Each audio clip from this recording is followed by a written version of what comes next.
Okay, we'll start with this. The latest installment, ongoing saga, ongoing fallout between Terrence Crawford and Errol Spence Jr., their failed set of negotiations, and how Errol Spence Jr. has responded to Terrence Crawford's 20 or 30-minute video detailing the collapse. We got Terrence's side of the story, now here's Errol's. Errol says, if I'm not telling the truth, tell him to post the contract's draft. He's talking about he didn't have a guarantee and he was taking all the risks. Motherfucker, I didn't have a guarantee, just a higher percentage. Wait a minute, so you're essentially admitting that neither of you were guaranteed anything for this fight. What the hell, is Al Heyman out of money? Is the PBC, Showtime, are they out of money or something? Why wouldn't either fighter be getting a guarantee for this fight? Mikey Garcia got a guarantee, as did Sean Porter and Danny Garcia and Yordenis Ugas. So why wouldn't either fighter be guaranteed anything for this fight if this fight is supposed to be bigger than those fights? Errol continued, all money's not good money. I asked him where the $50 million was coming from. Who is over the hedge fund putting the money up, and he couldn't tell me.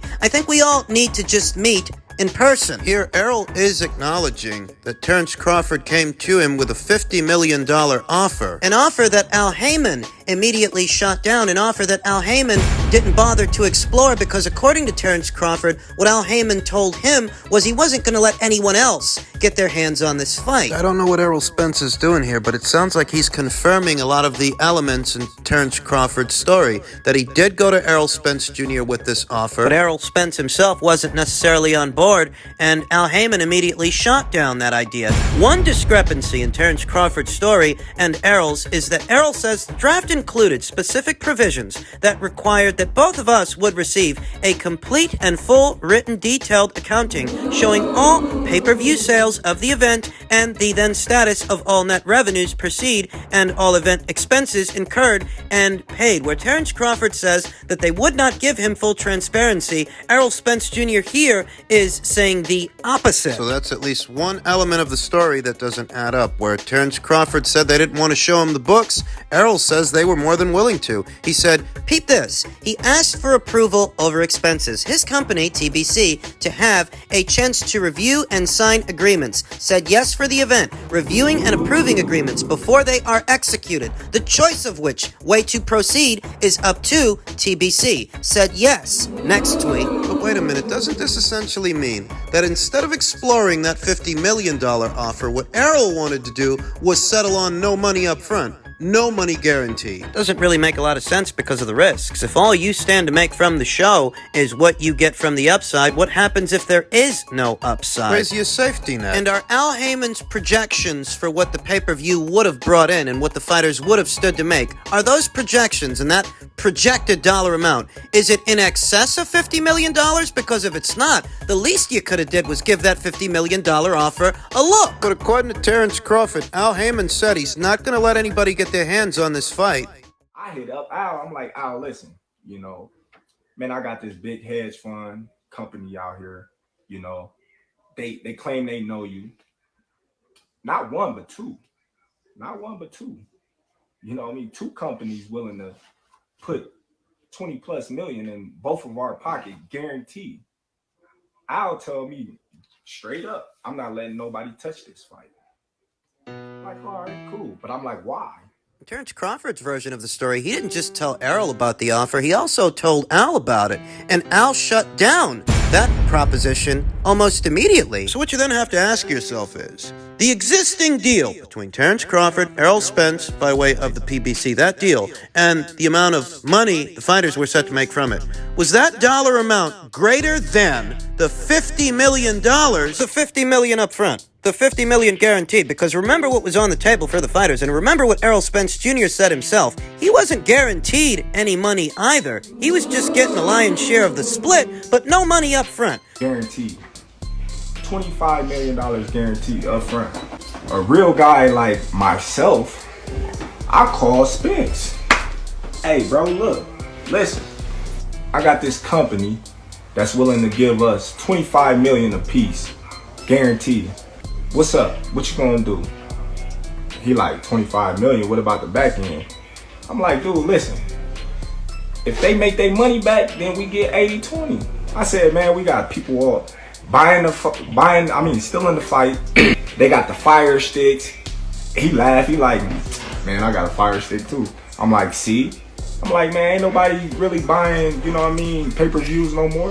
I said, man, we get this upfront money and we good. It's a no-brainer. And what Terrence Crawford is addressing here is a very real issue in the sport here today. Piracy. People aren't buying pay-per-views the same way that they used to. And for two fighters who are relying on the pay-per-views upside to make all of their money since they're not getting any money up front. Well, surely to those two guys, they might want to give that $50 million offer a look. They might want to at least explore it. See if the numbers work. See if they can't make it happen. Because relying on a pay-per-views upside these days is risky. Especially these days, piracy is at an all-time high. It's never been this bad. And pay-per-view buys and what they're bringing in, it's exceptionally low. You're telling me that neither Errol Spence Jr. or Al Heyman wanted to explore that $50 million up front, that $50 million guaranteed. They were more comfortable relying on the maybe money, the fair weather money, if the pay-per-view sells X money. That's what you're telling me? It's very strange, especially in this day and age when you're basically just one click away from watching a box office fight free by way of a pirate stream. Can't wrap my mind around that. See what's going on with Showtime? What's happening? What the fuck happening? With Man, boxing? Nigga, what's happening? Tell everybody. That shit damn near over with. Showtime? Yeah. It's some crazy shit going on, man. I know everybody knows it's you. Hell yeah, I know, man. It's getting bad, bro. They can't even promise Errol and Terrence no guarantees. As negotiations still drag on, and I had stated that I wanted to fight this year, I asked Al again. We seemed like we wasn't getting nowhere. So I asked Al, I said, Al, listen, why don't you get Spence and you, since you his representative, and I'll get myself and my lawyer, and we just make this fight, you know what I mean, anything we gotta do, we can do it right there and sign, seal, deliver. And Al told me straight up, that ain't never happened in the history of ever, where two fighters sit down at the table and they come to an agreement and they get a fight made like that. Not even Floyd Mayweather and Manny Pacquiao. So I'm like, okay, well, it's the first time for everything. I never heard of a fighter ever taking zero guarantee in a fight. They can't even promise Errol and Terrence no guarantees.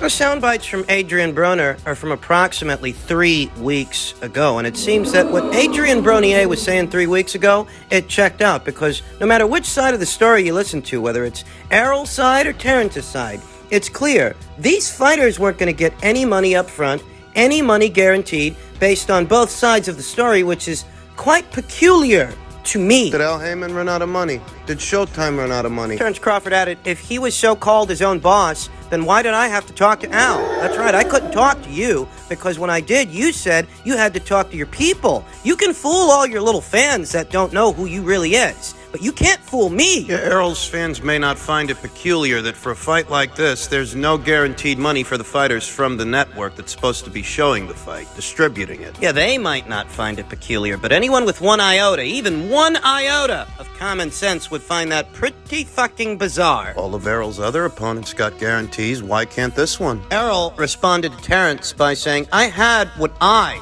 was potentially making. You were trying to figure out your own shit. We worked together. Nothing like you and Bob, you know? To which Terrence responded, yeah, I know, and that's cool. More power to you. But when I made that call and told you what was what as a man, you didn't entertain it when your peoples told you not to. Now you could have pulled my card and said, let's go, and see was it real. But did you? He's talking about the $50 million offer. The one that neither Errol Spence Jr. or Al Heyman bothered to investigate. Terrence Crawford added, "The funny thing is, Errol Spence, you knew the fight wasn't going to happen this year. Your ass was on vacation with your family. Why me and my team was trying to make a fight for November when you wasn't even in the gym and it was September? You were just dragging this shit out to blame me." For weeks now, industry insiders have speculated that this set of negotiations between Terrence and Errol wasn't even for a fight set to go down this year. It was for a fight set to go down in the first quarter of next year because there simply wasn't enough time left this year to promote the show. And that's what Terrence is saying. He's saying that Errol knew the whole time they weren't going to do the fight this year. Even more interesting is that after Terrence said that, Errol didn't deny it. He didn't deny that this set of negotiations wasn't for a fight set to go down this year. What Errol said is, "You're capping again. Not September. It was October 2nd I went for my oldest's birthday. He was dragging because you had the BFL pay-per-view you was talking to." Errol's response to Terrence Crawford's tweet, he's not denying that that fight and this set of negotiations wasn't for a fight set to go down this year. It was for a fight set to go down in the first quarter of next year. And when you think about that for what it is, then why should it bother Errol or Al Heyman that Terrence Crawford is fighting David Avanesian before this year is out if he wasn't going to fight Errol this year anyway? This set of negotiations was for a fight next year. What were you hoping?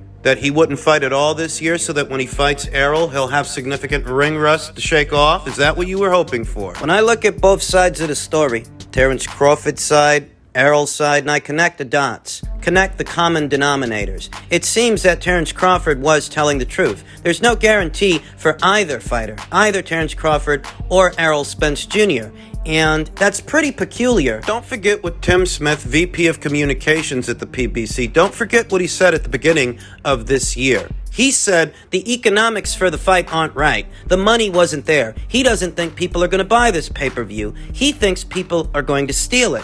And if that's how the VP of Communications at the PBC feels, why would you rely on the upside of a pay-per-view you think people are going to steal? Right. Why would you rely on that pay-per-view's upside to pay the fighters? You think people are going to steal it, don't you? You think people are going to steal it. So it may not even have an upside. And this is how you're planning on paying these fighters? The potential upside of a pay-per-view that the people over there at the PBC have no faith in? The potential upside of a pay-per-view that they think people are going to steal? You don't find that at all bizarre? There have been guaranteed purses to the fighters in all of Errol Spence Jr.'s fights up until this point. Why is it that when it's Terrence Crawford you're dealing with, all of a sudden there's no money, there's no guarantee? You see, Errol Spence Jr.'s fans who are rushing to his defense will likely look over the fact that there have been guarantees for every single one of Errol Spence Jr.'s fights, and they won't find it at all bizarre that all of a sudden there's no guarantee, there's no money. So what the hell is going on at the PBC? Is it the way that Adrian Broner says it is? Because Adrian Broner said neither one of these two guys are going to have a guarantee about 3 weeks ago. He knew. He let that cat out of the bag about 3 weeks ago, but that's not all he said. He said that boxing at Showtime, it's all but done. So when you look at all of this and you put it all together, what you have to start to ask yourself is, were the people over there at the PBC and Showtime negotiating in good faith, or were they making Terrence Crawford an offer they expected him to reject because, by all accounts, it's a pretty awful fucking offer? Were they really negotiating in good faith to get a deal done? Because it's a pretty shitty deal. Were they really negotiating in good faith to get a deal done, or did they make Crawford an offer they expected him to reject? It's pretty bizarre in this day and age, with piracy being at an all-time high, that you would rely on a pay-per-view's upside to account for all the money the fighters stand to make. Well, what if it doesn't have an upside? Where's the safety net, guys? Where's the money? All of Errol Spence Jr.'s other opponents have gotten guarantees, but when it comes to Terrence, there's no money. And don't give me the Errol's not getting a guarantee either, because that doesn't make it any better. This is the deal you offered this guy, and this is not a good deal. So we're supposed to get mad that he shopped himself around to see if he could get the boys a better deal. Errol Spence Jr. finished off by saying, "Fact is, I'm fighting somebody else. He is too, but it's a tune-up."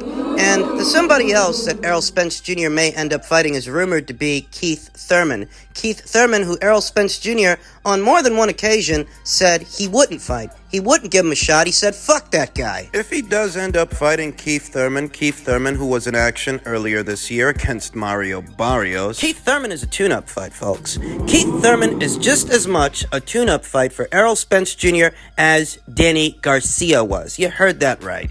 Keith Thurman, I don't think, is an elite-level welterweight at this point, because what elite-level welterweight goes the distance with Mario Barrios, of all people? If it were Errol Spence Jr. opposite the ring, Mario, or Terrence Crawford, what would people say Sunday morning if Mario Barrios hears the final bell with them where he couldn't hear the final bell with Gervonta Davis, a lightweight who moved up to super lightweight and knocked out Mario at super lightweight? But Keith couldn't finish him at welterweight. That's because Keith Thurman is a quasi-retired fighter. He is not an elite-level welterweight. He is but a mere tune-up fight for Errol Spence Jr. That's what he is. And I want you to pay special attention to that fight and its circumstances. I want you to pay attention to whoever it is Errol ends up fighting next, whether it's Keith Thurman or someone else. Pay special attention, close attention, as to whether or not those fighters are guaranteed purses, because here and now with these two, we know they weren't going to guarantee them anything. That's confirmed on both sides. Both Terrence and Errol said it. So what you have to ask yourself, Why would there be guaranteed purses in a Spence versus Thurman fight, for example, where there were no guaranteed purses for a Spence versus Crawford fight? what did you go fishing through the couch cushions for change? Where'd you find the money? Pay attention to that, because if they can guarantee Spence and Thurman purses where they would not guarantee Spence and Crawford purses, what that tells me is that you weren't negotiating in good faith with Terrence. You couldn't have been. Terrence Crawford, who said, I know why they had to drag this negotiation out. I know and heard from some people close to you what you be doing over there now. Get yourself together and stop doing that shit, and you know what I'm talking about. What the hell's he talking about? He says he knows why they drug out this set of negotiations. He knows what Errol Spence Jr. is really doing, and he needs to get himself together. Your guess is as good as mine as to what it is Terrence Crawford is hinting at. Prostitution? You think Errol Spence Jr. is a prostitute? I think Errol Spence Jr. is hiding something. I think Al Heyman is too. This is all you had to offer these fighters for this fight. Well, it ain't much of an offer. Is that the best you could do? If all of a sudden you find money to guarantee someone else that you couldn't guarantee Terrence Crawford, well, it's Errol that's going to have some explaining to do, because Al Heyman, he's a recluse. Well, they've got money for you and some other guy, but not Bud, huh?